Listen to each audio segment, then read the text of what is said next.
Hello, hello, and welcome. We're almost to the last section, but we can't skip any sections because we gotta add them together. So, again, this is the compounding effect of building mental wealth and um, preparing yourself for a post-pandemic world, but also for uncertain economic times. Because, as I mentioned in the first intro, none of us have ever lived through, the majority of us, 99% of us on this earth have never lived into a post-pandemic world. So let's get into the second to last section. And this one is adjustments. So learning to make adjustments. And I should say, learning to make the right adjustments. And coming back to, if you've done this all the way through, there's tons of things to be grateful for. So go ahead and answer this again. If you've given it a couple of days and you're coming back to it, what are you grateful for today? Either way, what are you grateful for? I'd say right now, I am grateful for phenomenal mentors who've made time to give me frank, give me very clear advice and feedback and critical feedback to help me be a better human. Because that is the most important part. There'll always be business. There'll always be large scale macro things going on in the world, but being a better human and better human version of myself, that's what I'm grateful for. So in the comment section, type what you're grateful for. And as we roll into this second to last section, or this first to last section, thinking of making aligned adjustments. So making the practice of making aligned adjustments. And when I say aligned, these are aligned with you and your ideal life. So again, making space for yourself. This is another practice. Like if you do this, this is again a mental wealth deposit. So making space and finding your comfortable space, and then allows you to give you the present of presence for yourself, and which also helps you better understand and be in tune when something's not right or something's like welling up inside of you. I think that's the right word, but something bubbling up inside of you, and to be ahead and kind of be preventive versus reactive in how you are responding to what's happening in the world and this training. So our flow today, adjustments, making aligned adjustments. There's three parts. It's kind of three parts to this. And before we get there, how are you feeling? Like really? How are you feeling really? Not fine. Like go deeper. If like truly, and by now you'll understand like there's many words you can choose from. And these are from the English US language, but pick the word. Like I know there's many phrases and words in languages around the world that there is no translation in for English from the United States English. And how beautiful is that, right? Just even the whole concept of language. But finding the word that fits for you, or word or words, and truly sitting with that. Journal it, add it to your notes, share it in the comments if you want, and hit pause if you need. Okay, so now welcome to learn to make right adjustments.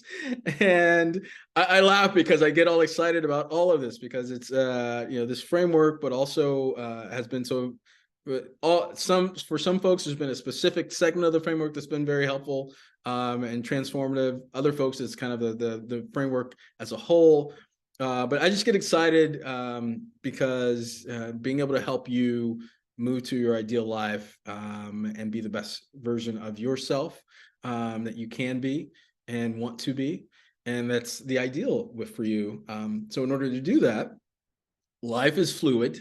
We are humans. Everything's always in constant motion. So constantly make adjustments. Like even watching this, your body and mind are making constant adjustments for your balance, for your your smell, the temperature regulation.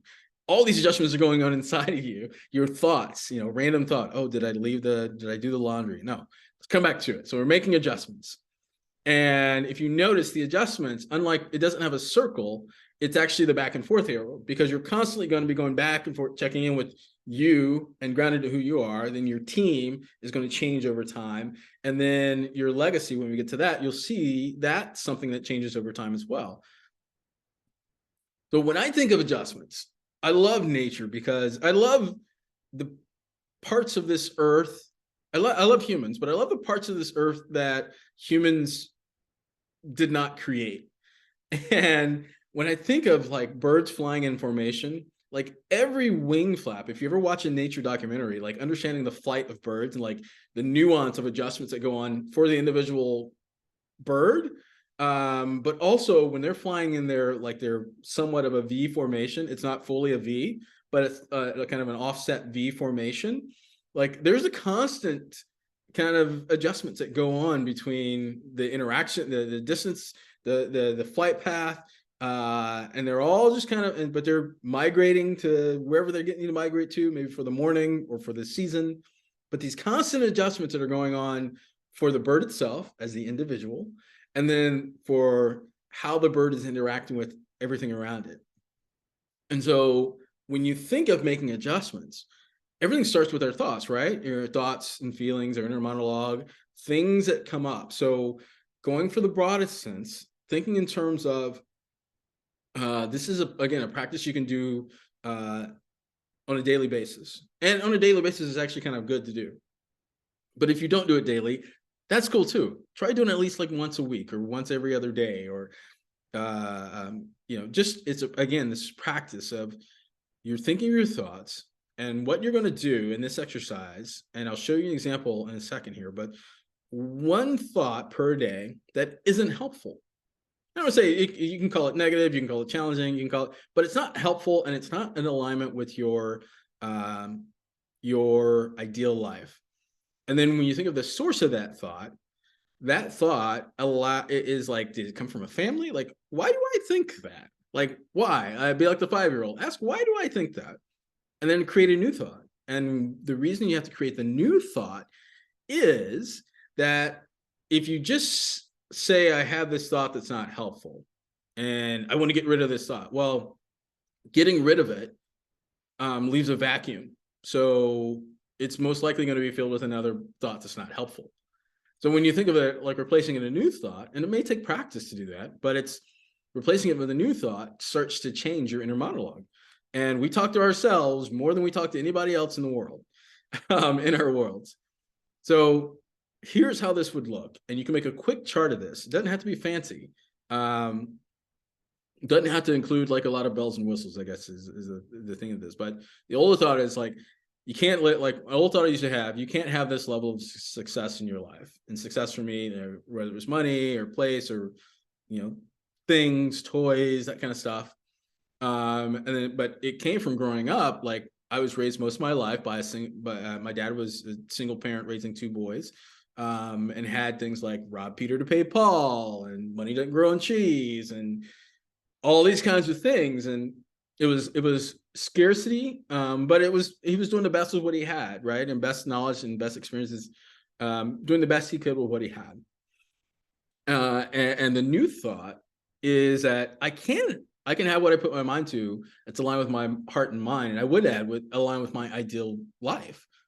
And my history doesn't define my future, right? So my past, when you look at the life that you live in your life map, like understanding that your past is your past, and you can learn things like the themes and the highlights and the challenges and how you overcame challenges and how you lived through like the great moments and then just the chill moments too. But understanding of the new thought to replace the old thought is that I can have whatever I want as long as it's defined by what I want, not by what the outside world says I should want. And so with this, you do it once a day. And what you're going to find is the source. If you start, like, say you do this for the next 30 days And if you have for the next 30 days, the source, you start seeing some of the similar sources, that's the stuff that you go talk to your therapist about. And we're like, so this is coming up for me a lot. How can we work through this? And they can help you even create what, more new thoughts. So this is when I say, like, what you do here with your mental wealth and the toolkits in your mental wealth is a complement to the work you do with a licensed professional. And so this is like the first step in understanding alignment is the new thoughts. That's how you're getting more aligned, and allows you to then go into the second piece. So now you're aligned in thought. So now think back to when we were in the ecosystem section, in the nurturing the nature, we talked about your ideal life, and then like your time and how are you doing, what you're doing with your time. And so with this next action and practice, right, is that you're going to, again, look at remember, so nurturing the nature, your ideal life, you saw the gap. And so looking at the team part, here's my team. I currently have collaborators. I want to have this team of 8 people all working their zone of genius. But when I looked at my calendar, I'm like, yes, there's research and work time. There's research and work. There's personal time. There's food breaks. And I looked at this, like how I was spending my time. I'm like, there's not really a part on here about team, right? And so with that, the action, what it'll look like is the ideal life was team of 8 people. The adjustment that I need to make is that I block my time for team time. And so instead of research and work on or some personal time, I put in time for team time. And if I don't have it in this example, if I don't have the team right now, team time could be researching 401ks to make sure that when I do bring on a team that they have retirement accounts that I can fund, or the business can fund. Hiring remote workers in other countries. So looking up the payroll forms that allow things to do that. How to be a better leader. Doing research instead of researching in general, researching specifically and reading on that. So you're shifting your time. The adjustment is the time adjustment, where I'm allocating my time and my energy closer to my ideal life. Again, coming always back to your ideal life. And then, so for the third piece of this truly is you're going to go back through this. Like all the stuff we've done up to this point is thinking about you from the inside. So minding your matters, looking at your life, looking at your ecosystem, being the ecologist, understanding how you do time, and the ecosystem. That ecosystem map is one of the best toolkits parts of the toolkit, because you see things from a kind of a pragmatic, here's what's happening standpoint versus being in the weeds, if you will, and not being able to see everything. So we did that, and then nurturing the nature, the ideal life starts that moment of alignment, something to align on. If there is no direction, the ideal life gives you direction. So, and then, having the right team, and then making aligned adjustments. All of these pieces and actions and practices are part of your toolkit, and they help you understand what mental wealth deposits that are aligned with you. Like for me, going sailing is not a mental wealth deposit because it's not something that I care to do. It's not something that's aligned with my ideal life. And then my ideal life, if I want to have in 2 countries, my business can't have a physical location. It isn't going to have a physical headquarters because that's not aligned with my ideal life. So you see how everything aligns to the ideal life. And that helps you start to do the things that build the mental wealth and prepare you for the uncertain times. So now that you've done that part, the last piece we're going to focus on is legacy. And we'll get into understanding like why legacy is important, how everyone has it, and more of that fun stuff in the next segment.